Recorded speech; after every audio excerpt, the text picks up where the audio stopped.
not agreed to? Mr. Chairman, Let me guess. You're going to request a recorded vote. great guess, Mr. Chairman. Spot on. First time you've been right today. Oh, well, we'll take it. The recorded vote has been requested, and that vote will be postponed pursuant to prior announcements on that. Representative Graves, I believe you have, actually, no, I was just told Mr. Stauber may have the next amendment, and that is going to be Stauber number 7. Um, so if everybody is on the same page for that, Okay. Mr. Westerman, is that your understanding? Well, my understanding was we were going to do Graves 6 and Carl 3 and then Stauber, but Stauber's ready to go if that's the order you want to go in. All right. Well, I'm getting all kinds of interesting instructions on this. If Mr. Stauber is ready to go with Stauber 7, why don't we go ahead and tee that up? Mr. Stauber, does that work for you? Yeah, Mr. Chair, it does. Okay, you're recognized. Thank you very much, Mr. Chair. My amendment today strikes several items in this bill that continue to make life harder and more expensive for Americans. Mr. Chair, you and I both know what is happening here today. The legislation, your legislation would hold every employee, even minimum wage workers or third-party designees, liable for payments to the federal government owed by a leaseholder. This is a huge boon for the trial lawyers and a slap in the face to the middle class. I'm sure that those lawyers that advertise their face on public and bus stop benches, I'm sure they're licking their chops right now, waiting for the opportunity to drag a single mother working nights employed as a contractor by a 12-person oil company in New Mexico. Drag that working mother before an administrative law judge on behalf of the federal government. I'm sure the legal fees are lucrative for the lawyer class, but this sort of liability can break middle class families. Furthermore, this amendment today removes the royalty increase on everything from oil and gas to soda ash, a mineral needed to make glass, household cleaners, and detergents, and other industrial products. In fact, soda ash is frequently used to make automobile windshields, and the soda ash industry employs union workers up and down the West Coast, including the International Longshore and Warehouse Union and the United Steelworkers. So let's recap. Democrats have a bill that spends more than 27 other states' annual budgets alone coming out of just this committee. In order to raise funds for their bill, they're piling on Joe Biden's already ballooning inflation crisis with another punishing cost increase to even vehicles, pushing royalty liability onto minimum wage employees and killing more union jobs. And I would like to enter into the record letters from the International Longshore Workers Union, the United Steelworkers, and the Industrial Minerals Association. Mr. Chair, I urge adoption of my amendment. Let's put an end to this madness. And I yield back. Is there further debate on Mr. Stauber's amendment? Yes, Mr. Chair, I would like to be recognized, Mr. Lowenthal. Chairman Lowenthal, you're recognized. Well, thank you. And as we've just heard from my good friend, the ranking member of the Energy and Mineral Resources Subcommittee, this bill strikes multiple fossil fuel provisions to raise royalty rates, minimum bids, rental rates, lease term lengths, non-competitive leasing, et cetera, et cetera, et cetera. The problem is that this amendment undermines the intent of the provision in question. That is, how do we raise revenues and protect taxpayers at the same time? And that we will not be able to do if we pass this amendment. I oppose the amendment and urge my colleagues to vote no. Is there further debate on this amendment? All right, hearing no further debate, the question then is on the Stauber Amendment number 7 to the ANS. I'll pause so that members in favor can unmute.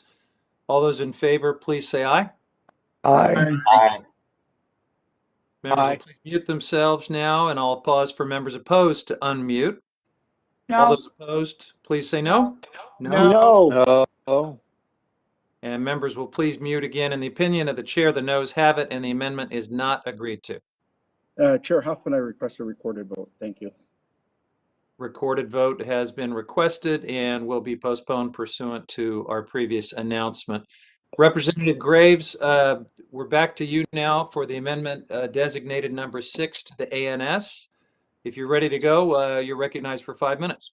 Thank you, Mr. Chairman. Mr. Chairman, number 6, as you may know, this legislation includes $150 million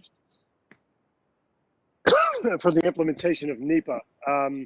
I think you're well aware that NEPA has just been become a real obstacle or impediment to carrying out projects. For example, Mr. Chairman, just over to my right here, there's a project called the West Shore Hurricane Protection Project. This project dates back, unfortunately, to before I was born.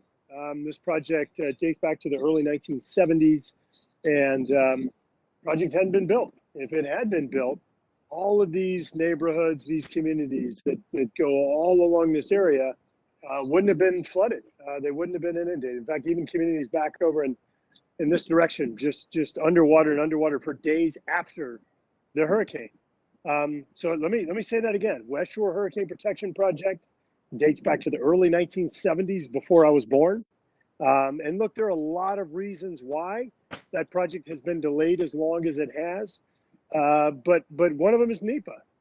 I think that many of you know that the NEPA process was intended to ensure the protection of our environment, or that right balance between environmental protection and economic interest, economic opportunity for citizens all across this country. Yet, what's happened in practice is a process that used to just take a year or maybe longer, now takes on average in excess of 7 years for a road project, for example.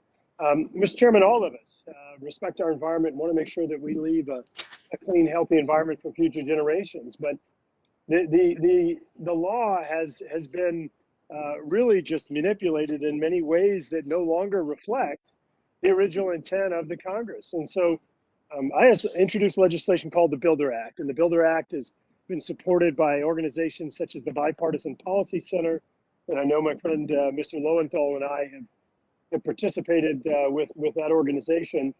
And what it does is it does not, I want to be clear, it does not take away from environmental protection.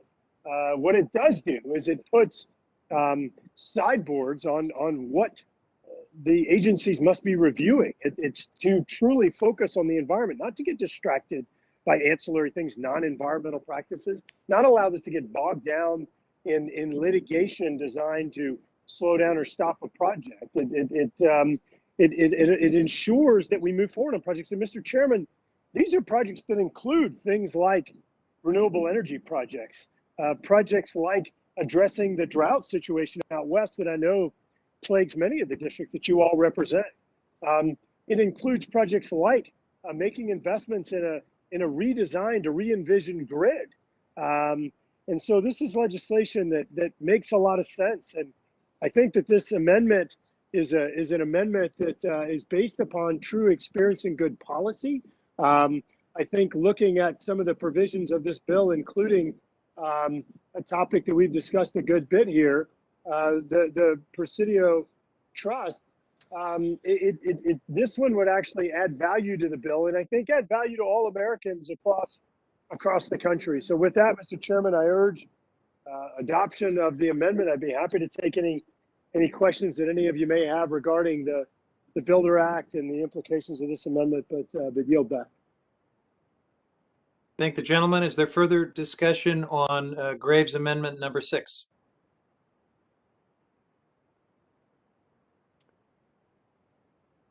All right, seeing no further discussion, the question is on Graves Amendment number 6 to the ANS. I'll pause so that members in favor can unmute. All those in favor, please say aye. Aye. Aye. Members will please mute themselves again, and I'll allow members opposed to unmute. All those opposed, please say no. No. No. In the opinion of the chair, the noes have it, and the amendment is not agreed to.